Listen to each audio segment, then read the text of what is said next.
செஞ்சி அருகே இருசக்கர வாகனத்தின் மீது கார் மோதிய விபத்தில் அரசு பெண் சித்த மருத்துவர் உயிரிழந்துள்ளார்.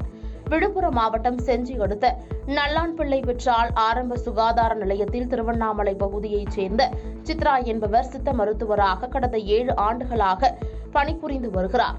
இந்நிலையில் இருசக்கர வாகனத்தில் நல்லான்பிள்ளை பெற்றால் பகுதியில் உள்ள மருத்துவமனைக்கு சென்றபோது புத்தகரம் என்ற இடத்தில் எதிரே வந்த கார் இருசக்கர வாகனத்தின் மீது மோதி விபத்திற்குள்ளானது. இதில் பெண் மருத்துவர் சித்ரா சம்பவ இடத்திலேயே உயிரிழந்தார். இந்த விபத்து குறித்த தகவலின் பேரில் நல்லான்பிள்ளை பெற்றால் காவல் நிலைய போலீசார் சம்பவ இடத்திற்கு சென்று சித்ராவின் உடலை கைப்பற்றி உடற்கூறு ஆய்விற்காக செஞ்சி அரசு பொது மருத்துவமனைக்கு அனுப்பி வைத்து வழக்கு பதிவு செய்து விசாரணை மேற்கொண்டு வருகின்றனர். சாலை விபத்தில் பணிக்கு வந்த அரசு மருத்துவர் உயிரிழந்த சம்பவம் அப்பகுதியில் பெரும் பரபரப்பை ஏற்படுத்தியுள்ளது. பாதகம் செய்பவரை கண்டால் நாம் பயங்கொள்ளலாகாது பாப்பா, மோதி மிதித்து விடு பாப்பா, அவர் முகத்தில் உமிழ்ந்து விடு பாப்பா. அண்மை செய்திகளை உடனுக்குடன் தெரிந்து கொள்ள இணைந்திருங்கள் இயம்நாடு.